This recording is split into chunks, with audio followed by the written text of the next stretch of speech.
Steve, welcome to the workshop. Today I'm going to show you how to put a smooth and engravable face on what would otherwise be a very rough and rustic pebble. Today we're going to flatten the surface on a slate chipping that's got a very rough, rustic face to it, and we're going to do it all by hand. No power tools, no dust, no water splashing all over the place, and it's not going to take that long. I did this one yesterday. It had a face not far off of this, and now it has a really smooth surface, beautiful for engraving on or carving into, or simply you might just want to mark out a design. We're going to use paper carbide discs like this. I've got these from when I used to work. They're a legacy thing from my career, so I'm not going to go out and buy any, but you can buy this stuff anywhere. You want wet and dry carbide paper abrasives, and you want it in various grades. I suggest the coarsest one you use is 60, 120, 220, 320 and 400.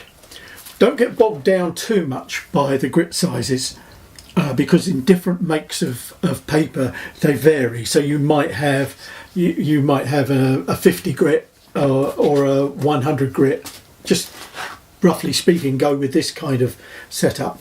And we're going to start first of all with the 60 grit. And what I'm going to do, I'm going to run the timer on the video, and then we'll whiz through this at high speed because it doesn't take that long, and you can judge for yourselves how long you think it's taken. A quick word about what stones will actually polish and which ones won't. If you think about granite is at the very much the harder end of stones, and that'll take a brilliant polish. If you go to the other end and soft sandstones, they won't polish at all. The best you can get out of those is a matte finish honed surface, very smooth but honed, no reflection, lots of reflection. And somewhere in the middle of the range of natural stones comes marble.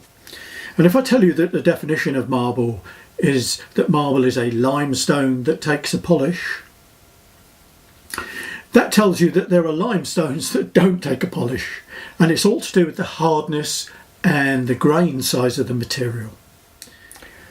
For that reason, I chose slate as the subject matter for today's little demonstration, and it's actually this piece I'm going to use, because it's right in the middle of the range between the very softest stones and the harder stones. It's a nice choice. Whatever type of stone you're choosing, whatever type of material it is, try and pick out a stone that has a naturally pretty flat face. It'll save you a lot of time and effort. And I've chosen to do this one because I like the way that sits, and it's got a nice face. If you can imagine engraving something on that face, it'll sit quite nicely just as a paperweight or something.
Well, there it is, all done.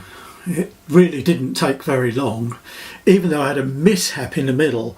You might have noticed the 320 grade fell apart. It was probably an old dry cut one. It wasn't made to be worked with water, and I didn't check. Nonetheless, with a softer stone like this, you can sometimes skip grades anyway.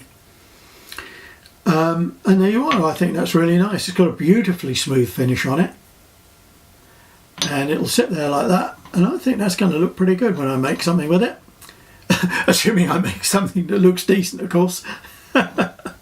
We'll see. You can use this method, as I've said before, on pebbles that are up to about marble in hardness. Anything harder than that, you're going to really struggle with, and you're going to need to start learning how to use diamond pads, especially hand working. And I'll show you how to do that on another video. Thanks for watching. I hope you've enjoyed it, and I hope it's of some use to you. And if you do use this and you engrave something nice, go to my website, World Wide Web, stoneengravings.co.uk, and send me a photograph. I'd love to see it. I really would. So thank you again for watching.